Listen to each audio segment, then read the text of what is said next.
Hello friends, family and other creatures of the sea. Welcome to a best of 3 between ASTREA in the top left as our blue Protoss player playing for Team Matcherino, and for Dragon Kaisi Gaming in the bottom right as our red Zerg.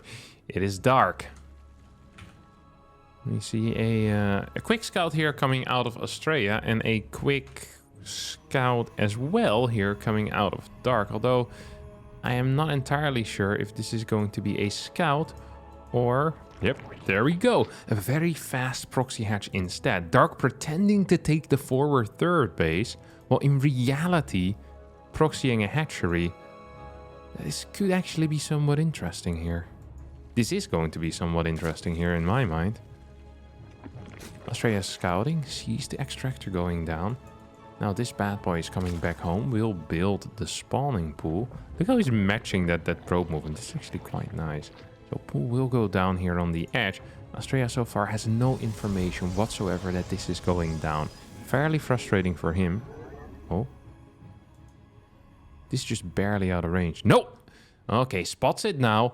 What is the response that ASTREA will go for? I think the correct thing to do here in this situation where it's a relatively late scout is perhaps stay on a single gas, zealot, pylon, into a forge. Okay, opt for the forge before the pylon. Actually seems to track somewhat properly. Well, you're gonna get supply block because of this. I think a cancel on the zealot might be necessary, but then you'll be struggling against the initial link. So this pylon is a little bit late. I really do believe that the pylon before the forge here was the play.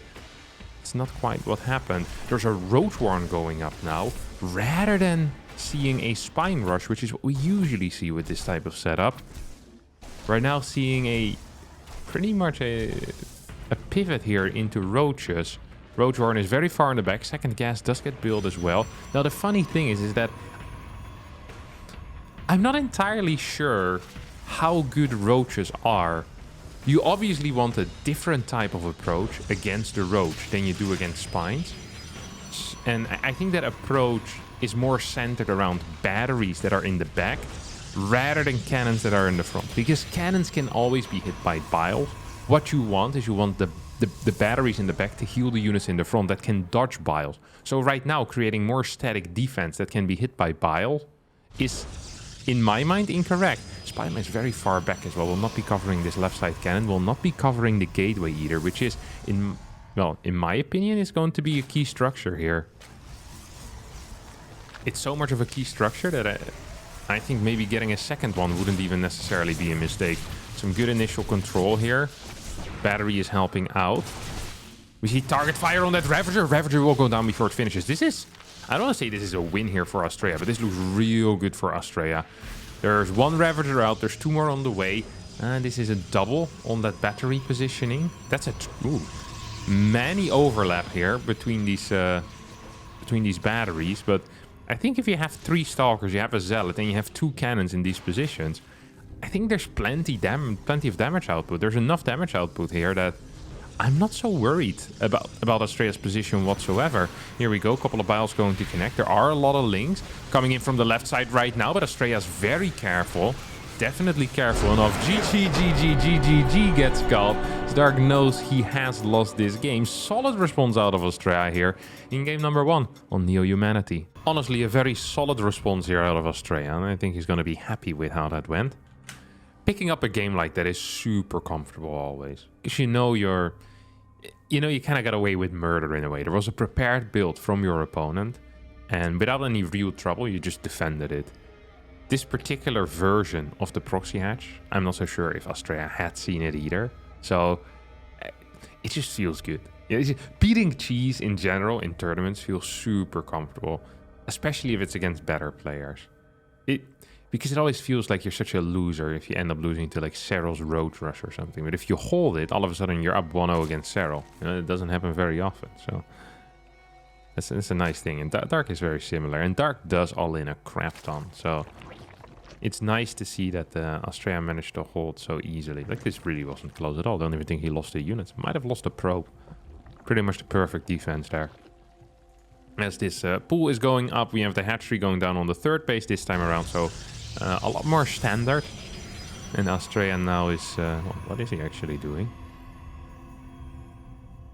Going to be opening up with just the Nexus before core. So we'll have to wait to see what his tech choice is going to be. But seeing as in the past, well, what number? The past 3, 4, 5 months, I feel like almost every single Protoss versus Zerg has just been that Oracle opener. Now there's of course a lot of variation, lots of different things you can do from Oracles. But the foundation of the Protoss builds seem to be the Oracle majority of the time, so I'd be surprised to see something else there. Pylon going down, we have that second gas as well. Double queens and links will get popped out here for Dark. Dark is a player that likes to get a quick gas as well, allowing him to chase away these adepts a little bit faster than his opponents. This cybernetics score is fairly late, by the way. Finished here at I think 2 minutes and 13 seconds, 2 minutes and 14 seconds.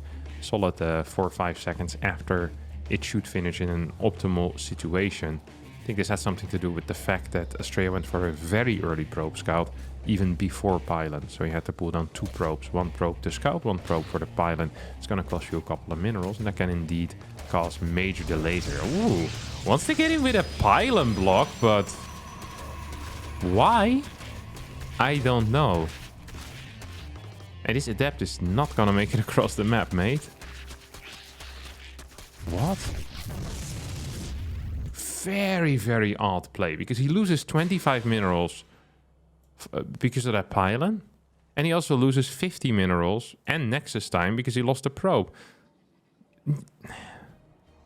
Not an ideal start here for our American Protoss player, who is indeed opting to go for that Stargate play as the first Oracle is making its way out of the Stargate. There's no Stalker whatsoever to speak of here. So it's going to be a clean scout for our man Dark as well. What are ASTREA's plans right now? That's the question that I have. What is he looking forward to doing? Has this pylon on the high ground. Already has a very early pylon, by the way. That's cool to see. Second Chrono. Okay, second Oracle. So there's a third base coming in. Spore being constructed here for Dark. Dark is a player that tends to prefer spores over queens. We're seeing that here. Only a single queen in the main base. This is kind of unheard of. The spore combination with it as 3 queens now pop in this base. This is bad for ASTREA. I kind of actually like this setup here for Dark. Oh, that's cute. This is a very... how would I call it? A kind of, I don't want to say blind counter-ish, but the most common move, so let me explain this. The most common move for Protoss players after they block the natural of the Zerg is to then, with the initial Oracle, fly in, get 2 or 3 drone kills. If there's only 2 queens and no spore, you can pretty consistently get 2 kills. If the queens are slightly out of position, you can very often get 3 kills. Now Dark says, because they always end up going towards my third base, I'm gonna put 3 queens there and just 1 queen in my main. So the main defense is significantly weaker, but 90% of the time they go into my natural anyway. So having 3 queens there is going to be a massive bonus. And I really like that play. If you don't do it every single game and just mix it in like half of your games or 40 or 35% of your games, I think that's a really good thing to do, and I like that a lot. Now, of course, you do need to fix that later on, because otherwise what just happened will happen. There's only a single queen plus spore still in the base the moment the second Oracle pops out. That's simply not enough to deal with that. So, yeah, just keep that in mind as well. We do have +1 on the way on the melee unit, so we're most likely going to be seeing some type of, I want to say Ravagerling Bane, Roachling Bane. I'd be surprised to see very fast Hydras, although usually where Dark wants to go in the end is the Hydralisk in combination with the Lurker. He loves Lurkers so much, and especially on a map like Grazvan, where split map scenarios are not uncommon, this is kind of what I'm expecting. Now, we have Charge +1 coming in, no Blink, as well as a robotics facility here. There's no major pressure coming out of ASTREA yet. He still has these 3 adepts. He can do something with it, but I don't think he will. Dark managed to drone up to 70 without any issues. 3-6 minutes. This is a very good worker count this early on in the game. It means that Dark was capable of cutting a lot of corners when it comes to unit production, because, well, quite frankly, ASTREA didn't really put on any pressure. We now have a bunch of links in production. There's a hatchery coming in the main and an infestation pit going down immediately. And I think we're heading actually into the Ultra style that Dark used to play a while ago. So it's going to be, yeah, second Evo chamber, infestation pit. No, wait, what? Okay, no, sorry. I'm not quite sure what this is then. So for a while, what Dark would do is he'd add a second Evo, get Carapace upgrades on there, then start 2-1, go into Hive and play Ultras. I never thought that was such a great thing to do, but instead he's going to throw down a Hydra then, Infestation Pit, and get range and +2. So he's already kind of going into that Lurker transition, and he's doing it at a very rapid pace, albeit at a somewhat lower worker count than you would expect. He had 70 workers at the 6-minute mark, and he has 67 workers at the 7-minute mark. So he's lost 3. This is not a great look, really. He's building 14 new ones right now. Nothing has happened, so he technically could have droned up a lot faster. Of course, Dark wasn't aware of that and was trying to kind of use these links to feel a little bit more safe, and a bunch of roaches as well. But all these units have been fairly useless. So yeah, a lot of money was lost in playing overly safe almost. ASTREA is also playing a super passive game though. I'm really surprised by this. He really hasn't put on any pressure at all. Hardly killed any drones. I mean, 13 drones over 7 minutes. And it's not awful, but it's not great either. 2 adepts have gone down as well. Psionic Storm now finishing 7 minutes and 44 seconds into the game. That's a very decent timing. As Immortals are being popped, second robotics facility is coming in here as well. This third base should not be going down, no matter what happens. If this third base falls, that would be a huge blunder here. Yeah. Oh, sorry, fourth base. This is a very weak army against higher roach counts, by the way. Because there's only 1 Immortal. Now with a second Immortal and a third Immortal might be easier, but I guess there's also not very high roach count, so it's not going to be much of an issue. Hydra's being built. Hive has finished. We have, what's it called again? Adaptive Talents. There we go. There's 4 Oracles out on the map, just kind of moving around, looking for kills. We have another attack. Zealot Warp in does get stopped as a Storm will take out some of these links. Zealots will barely manage to survive. This has been a very passive game. Pretty much the opposite of what we saw in the first game. Now, ASTREA has pretty much, I don't want to say killed this game, but he has pretty much killed this game, yeah. Like, there's just nothing going on. Doesn't want to do anything. Just wants to sit back, relax. And I mean, if you feel comfortable in that position, then by all means go ahead. But I'm not a huge fan of it most of the time. Allowing a Zerg to just do whatever the hell they want, that more often than not ends up backfiring. And I even think that Dark played it relatively safe. A bit too safe in my opinion. Now we do have a Nidus network on the way. A couple of Lurkers coming out as well. Most likely gonna pop their butts over in that Nidus network. I think you actually want to wait with that first Nidus. Just a little bit. The reason I say that is because A, you want a larger Lurker count. And B, you're going to want to have some type of run by or a secondary attack going on somewhere. Stasis ward being thrown down here. There's so many stasis actually. There's 3 oracles still alive. Yeah, lurkers are being scouted. I wonder what the transition for ASTREA will entail. Is it going to be carrier? Is it going to be Tempest? Maybe just Void Race. That would be really bad, but it is technically possible. Lurkers here moving towards the third base location. Are gonna burrow in with Seismic. Nidus network gets thrown down. Is there enough in the main base to deal with it? No, we get a recall instead.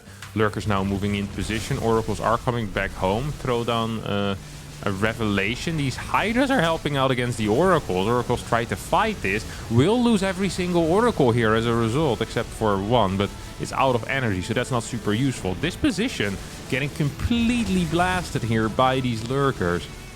And it does feel like ASTREA is in a world of trouble right now. Getting attacked multiple locations at once. We have a Ling run by here heading in towards the fort. Cannons going down. Storms trying to connect.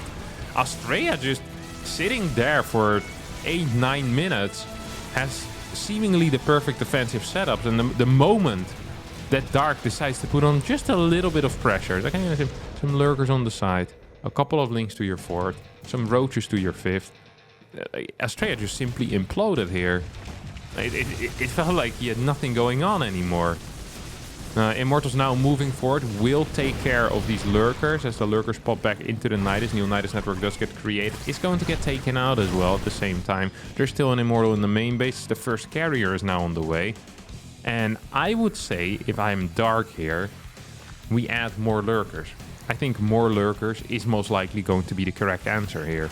The reason why I say that is because... actually, 8 Immortals is quite a bit. I thought the Immortal count was a bit lower. Storms are running out, but Neo Templar moving forward right now. The Lurker count is only at 12 and 9 Immortals. This is not a great fight though. Lynx in the States is actually working as a bit of a force field here, keeping a lot of the Protoss units on the wrong side of the road, incapable of taking out these Lynx. It's extremely frustrating. So you have a pre-split here of the army going towards the top side. This is well done. Stark is indeed pivoting towards that, the X5th base basically, which is now the 4th base. It's the 4th, it's not mining currently. A couple of storms are going to be necessary. Immortal count in this army is too low. So needs to pull back just ever so slightly. I think we need to see another small rotation here coming out of ASTREA with these Immortals coming back. Has enough vision with the Revelation. This base is toast though. But the Bank of Dark is also quickly becoming smaller and smaller. There's a Spire on the way, which is nice against carriers.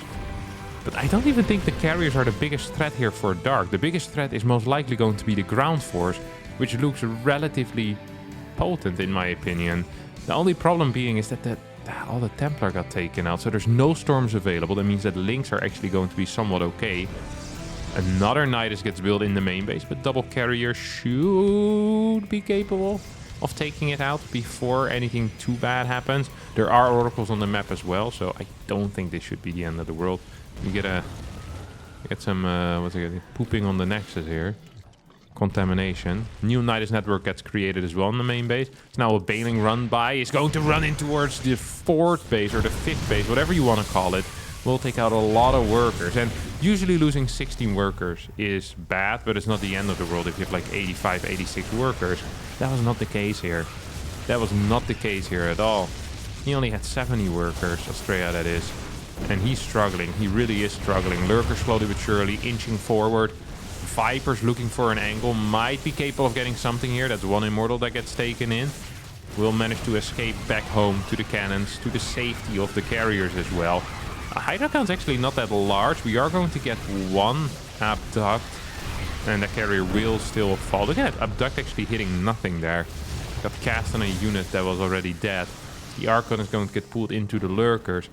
Good trades here for Dark, who is very close in the resources lost, and will end up taking, well, not taking out this base, but at least denying the mining of this. Is a real nice position, hard to deal with.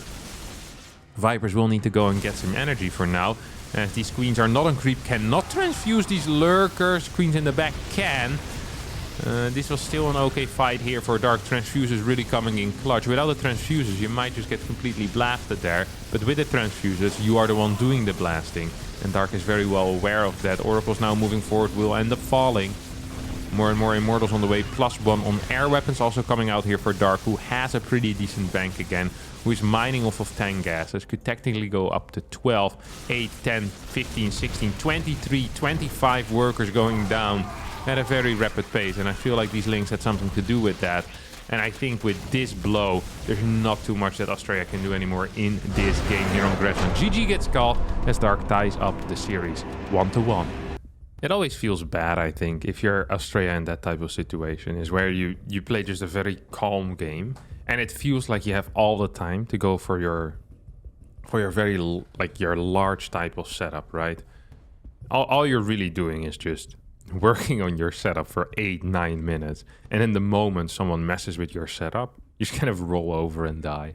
And it looks really sad, because it really felt like that all that ASTREA did for 9 minutes, just defensively making sure he was okay. He scouted well, had the correct unit compositions. He was just, yeah, just kind of got outplayed there, honestly, by Dark. And it didn't take very long for Dark either to kind of start breaking through. Like, that first attack was freaking brutal. And I do not envy ASTREA at all. It's hard to deal with Dark. It's kind of crazy, because if you look at it from like an observer perspective, Dark's rotations, they all make kind of sense, and it doesn't even necessarily look super fast, but it's all very well thought out. And I don't know. It's so hard to deal with for some reason. Like, his unit movement is absolutely legendary. So difficult to play against his Lurkers. And it shows, because there's almost no Protosses that can. He's absolutely freaking brilliant. Alright. Cybernetics core now being thrown down in the wall here for ASTREA. Went for a double building wall, as you can do on this map. Which is probably the correct call to do it then, isn't it? Wouldn't mind seeing that that pylon being placed 1 hex to the left though. Allowing yourself a secondary wall with a pylon. Maybe even 2 to the left if you can. Nah, you can't do that actually.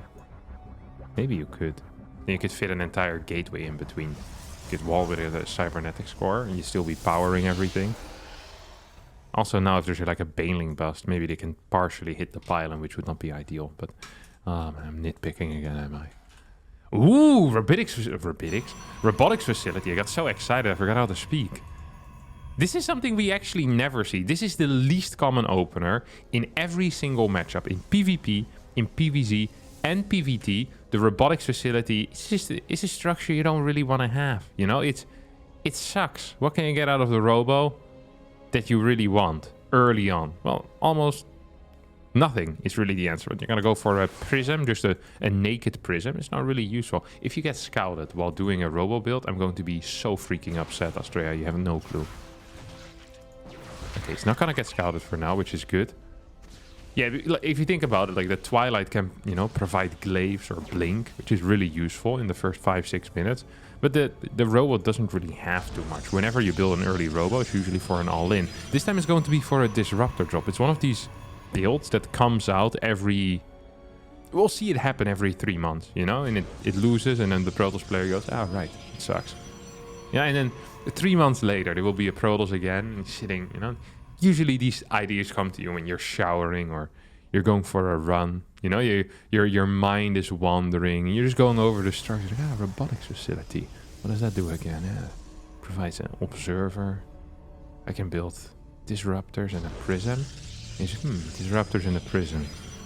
What would happen if I were to put these two together? You go home, you make a build order, you optimize it. Takes like 10 hours. Okay, the perfect disruptor build. You play it twice. Win 1 game against someone 900 MMR below you. You start to believe. Play it in a tournament. Get absolutely destroyed. Like, not even close. Like, completely wrecked. That's what happens. This is a different build, though, than anything I've ever seen before in my life. There's a second robotics facility here is on the way. So there's a double robo all-in. I actually think that ASTREA played this played this build against Rainer at Intel Extreme Masters Katowice on... Was it on Babylon that he played it? And won the game with it. And it gets a very high amount of disruptors. Like 5, 6. Very early. Because it's on 2 base, the Zerg player will be on a lower worker count as well. And disruptors, they kind of act like economy in a way. And I'm going to explain this as well. I'm not just going to say that. So I always find that the disruptors, similar to the Phoenix, is these are units that over time will always do damage. So a disruptor, you know, if it shoots once a minute, it most likely is going to get 1 unit or like maybe like 50 to 60 minerals a minute is what it's going to kill. I think that is a low estimate if you're constantly shooting with it. So if you're pushing and you have like 6 disruptors, that is worth 360 minerals per minute. And the Zerg needs to make up for that in the actual income count. So despite you not getting a base, it does kind of count as eco the moment you start pushing. If you're not pushing, that's not the case, of course, because then you're not trading. But the moment you start pushing, you're trading. You're probably going to get a little bit more than 60, 70 minerals per minute most of the time. I wonder, we should actually do an investigation into this. Oh, here we're going to get a pretty decently sized hit. Disruptor, not allowed to fall.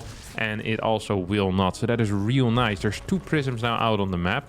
Do we have prism speed? No, we don't. I think this is going to be a recall at some point. Okay, we do have prism speed starting right now. Colossi coming in. So it's going to be 4 disruptors, 1 Colossus, perhaps 1 Immortal, and then a bunch of gateways. We have a Spire on the way as well. So I think that Dark is truly believing that this is going to be a full-on Colossus all-in. But in reality, it is a 4 disruptor attack. Now, Adepts here did shade in. Are going to get a little bit of damage done. Oh, Prism going in. I don't think you should do this. But he does. And gets away with it. The madman. Oh, that was beautiful.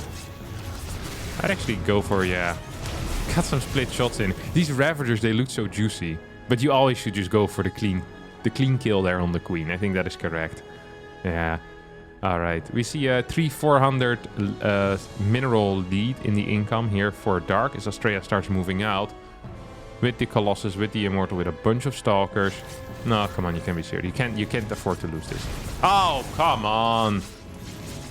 Needs to send this Prism back home now to pick up these 2 Disruptors. Actually, really important that they do end up, you know, making their way across the map. The Prism just needs to go, buddy. You can stand in that wall all you want, but the Prism freaking needs to go, and it needs to go right now. Still set up here, just warping stuff in. A couple of adapts do get warped in at home, which is good, but with only 2 Disruptors, this is just not going to cut it. The entire point of the build is that you have 4 Disruptors. There's 2 Mutalisks on the way. It's going to probably use them as a counter attack. Not so sure how this should end up working out. We have a Colossus and another Immortal coming in. Is he just going back home? I guess he did want to pick this up, which, once again, correct call. But now there's Mutas on the way, and this could become, well, kind of nasty, kind of gnarly. This is a lot of Mutas that are being produced. Going up to 9 here. As it's Dark who wants to go on the offensive right now. Lynx trying to clear this wall. Muta does get shown. Here comes a big Disruptor shot. Almost catches these Lynx, but not quite. The Ravagers get caught in the middle of the map. There's a couple of zoning biles here get utilized. I think just a straight up attack would have been best here for ASTREA. A fight is what he needs. A fight is what he wants. He does not want to end up in a base trade scenario. I think getting some cannons here might not be a luxury either. Almost necessary at this point as the Muta count continues to grow, going up to 11, 12, soon to be 15. 15 Mutas is a good number. Yeah, that really is a good number. God, this is not what you want to do, buddy. Trust me on that. Cheeky little warp in, perhaps a possibility. Recall not available. It's going to be a base trade here. As 4 more Mutas are coming in, that's going to bring the total up to 16 right now. Stalkers are here. Don't forget, they do not have Blink. There is no Stargate. Spire will get cleared. So the total number of Mutalisks that will be out on the map is going to be 18. There is 28 Stalkers. There are 4 Disruptors. There are 2 Immortals. And there's a Colossus here. Now the question that's on all of our minds is, will this be enough? I think 1 more warp-in is what ASTREA needs here. He still has... Well, he has no Cybercore actually, but still. Even getting some Zealots here is worth it, mate. Rather now than never. He's going to lose all of his production soon, ASTREA. Hello? No production. Okay. He's going to have 700 minerals in the bank. Oh, probes managed to escape. That's why he did it. The probes are out. The probes are clean. So we have a gold base here being constructed. With the probes being here, this could actually become a very interesting game. These probes survive, that is. Stalkers do need to come back home to come in and deal with potential Mutalisk right now. It is 12 workers against 10. But I think ASTREA's army is simply better. And once he gets a Nexus and gets Blink, then his army is significantly better, I think. Now the problem, of course, still being here... Wait, is there an Overseer? If there's no Overseer, you can get pretty decent vision here with that Observer. There is no Overseer, so Mutas for the rest of the game are going to be trying to pick off workers, I think. If you trade like a Muta for a worker at this point, I think it's probably a good trade. Oh, here he goes, that's 1 worker. That was huge, because he didn't lose anything for it, right? Freaking huge. Oh, that's worker number 2. Dark is playing one hell of a game here. Hatchery did get spotted. Ooh, double Disruptor drop, heading out. No, not quite. Now it's heading out again. I think it might just end up getting caught though by these Mutas. Hello? Both players just trying their absolute best. Attempting to get kills here. That's so funny.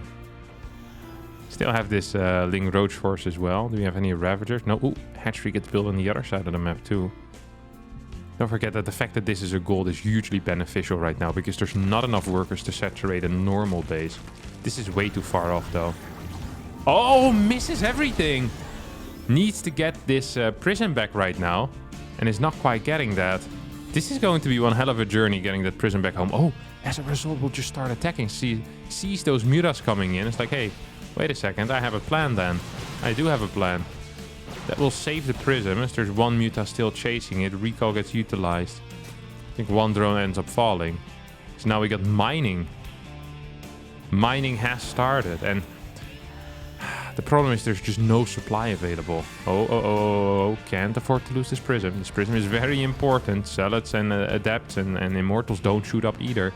So the only thing he can really do is just get a pylon, a gateway, and then get tech. And the tech that you do end up wanting here is probably going to be Blink. It's the only tech that makes any sense whatsoever here, in my mind. To get some denial here on the mining. He's gonna try and clear workers, Dark that is, at the same time. So he's also setting up a flank perhaps for a split army. Makes a lot of sense in my mind. He's almost trying to bait out these Stalkers to the middle of the map. Like another probe ended up falling there. I mean, we're gonna need a pylon at some point, and we're gonna need a gate, a Cybercore, and a Twilight, and then Blink. Because there's just nothing else you can do, right? You're so supply blocked that building 35 pylons is absolutely not a realistic scenario. Zealot here being sent out is going to end up finding this base. It's going to be 19 workers against 8. I think Dark slowly but surely is just winning. ASTREA thought that there was a timer on Dark, but in reality there is a timer on ASTREA. Here comes Dark once more. Snipes an Adept rather than going for probes. We'll get a probe, I think, with the bounce of the Mutalisk anyway, so... yeah, it doesn't end up mattering so much. Look how careful Dark is playing this. He knows exactly what he wants to do. Double Prism or double Disruptor drop now out on the map. Once again, wants to go for some kills. It's this Zealot. Forced a lot of these drones away, which is kind of funny in a way. Yeah, the links are just too fast. There's no way you're going to catch those. Now you need to be careful with this Prism as well, as the Mutas are coming back home. And this is going to be real scary here. ASTREA is seeing those Mutalisk, is trying his best to dodge them. Not so sure if he can. His Mutas are catching up with the Prism, and he's just gonna take this out, which is not great. Really not great. ASTREA is moving out with his entire army, and that means that Dark has the ability to now move in. Will take out 3-4 workers. Loses a bunch of links for it, but will also take out these Immortals. And I think this should be it in my mind. There is no way that ASTREA can ever move out. There's two sides that are mining here for Dark. There's drones here. There's drones over here as well. So, yeah, two sides of mining. That means that whenever ASTREA moves out, he needs to split his army. And he simply can't afford to split his army. There's still... oh, actually, 17 Mutas. Nah, this is still... the 17 Mutas can just always go around and pick off the small portion of the army, right? There's 0 probes mining right now for ASTREA. He has 600 minerals in the bank. If you clear this army, I think the game ends. Because if you clear that army, then ASTREA can never move out again. ASTREA needs to move out. Still kind of a close game, but... yeah, the Muta count is simply too high here. Once again, have mining from the gold happening as well. So this is not brilliant. Any stretch of the imagination. Targets down the Disruptors first, which seems weird and quite frankly pretty bad. Link's running around trying to get a kill on this Nexus right now. And that forces home a lot of these Stalkers. This is not looking so great for our good friend ASTREA, who's on 47 supply against the 64 of Dark. Ay. This is a disaster. I don't understand why ASTREA is going... well, I understand why he's going back home. He wants to defend the Nexus, but he can't afford it. Like, he has no mining, and he knows his opponent has mining. So every second he waits longer is just a bad second. Liking this move, but it's not good. What a difficult game this is. What a difficult game this has been. I really feel like the main mistake that ASTREA made in this game was going back home with his first push. That allowed Dark to build way more Mutas. Of course... ASTREA wasn't aware that there was a Spire, so I guess that was the real issue, but... yeah. Frustrating situation there, that's for sure. Very frustrating. Stalkers now being split off. We'll try to go for the spawning pool first into that hatchery. ASTREA honestly is doing way better than I think anyone ever could have hoped for, could have imagined. But has lost his Nexus at this point, and it means that these are the last remaining buildings. Without a probe on the map, I think at this point Dark can pretty much jump on those buildings and then simply win the game. These Stalkers are all going to fall to the Mutalisk. Lynx also could have helped out here, but well, they're not helping out, so it is what it is. Colossus is parked, as there's long distance mining going on the left side. We have this hatchery in the main base, the old main base of Dark, that is now being rebuilt. And the Mutalisk once again just flying around. 14 Mutas to 12 Stalkers, 25 Lings. I think at this point a straight up engagement is almost possible. But it's also completely unnecessary, so I don't think we're gonna see it. Colossus is trying to get some scouting information. The moment this Colossus dies, it's completely over, because then the Lings are just too strong. So the moment this bad boy gets spotted, yeah, here we go. It's going to end up dying. Stalkers are trying their best, but it's just not going to work. ASTREA is going to lose to Lings rather, well, partially also versus the Mutas, but mainly versus the Lings. Gonna lose versus the Lings. Now, GG gets called. Dark wins the series 2-1. Exciting games, especially the first one and the last one. The second one, in my opinion, the early game a bit too boring, but it is what it is. That's how Grassland tends to play out these days in the Protoss versus Zerg matchup. All right, that's going to be it for me today. I hope you did all enjoy this series. If you did, don't forget to hit the like button, subscribe to the channel, and I'll see all of you next time for a new video. Bye bye.